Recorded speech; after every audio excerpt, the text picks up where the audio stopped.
Une amie allait devoir payer presque 7000 francs l'année prochaine en assurance maladie. En fait, elle ne se rendait pas compte qu'elle pouvait assez facilement économiser presque 2700 francs par an sur ces montants. En 2 minutes, je t'explique comment toi aussi, tu pourrais prendre les bonnes décisions et puis être sûr que tu ne risques pas de payer trop l'année prochaine en assurance. Salut, je m'appelle Mitch et je suis consultant indépendant en informatique d'entreprise ici en Suisse romande.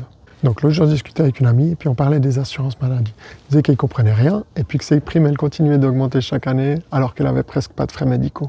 L'année prochaine, elle va devoir payer presque 580 francs par mois si elle décide de rien entreprendre. Ça représente presque 7000 francs par année. À la fin de notre conversation, je lui ai montré comment elle pouvait économiser presque 2700 francs en 2026. Pour prendre la bonne décision, il faut distinguer 2 éléments essentiels. On a d'un côté les prix mensuels et de l'autre la participation au coût, c'est-à-dire la franchise et la quote-part. Premièrement, la prime mensuelle. Ça, c'est assez simple. Toutes les assurances couvrent la même base légalement, donc tu ne prends pas de risque financier si tu changes d'une assurance à l'autre. Donc pour ça, tu peux regarder sur un site en ligne, par exemple comparis.ca, pour trouver celle qui est la plus avantageuse. Rien qu'en changeant son assurance, mon amie, elle pouvait déjà économiser 1600 francs l'année prochaine. Deuxièmement, la franchise. C'est souvent là que les choses peuvent se compliquer parce que tu peux choisir en des montants entre 300 et 2500 francs, ce qui va fortement impacter ta couverture d'assurance, mais bien sûr aussi tes frais mensuels. Pour t'aider dans ta décision, j'ai créé un modèle tout simple que je t'envoie gratuitement avec lequel tu peux comparer tes coûts annuels totaux selon différents montants de frais médicaux.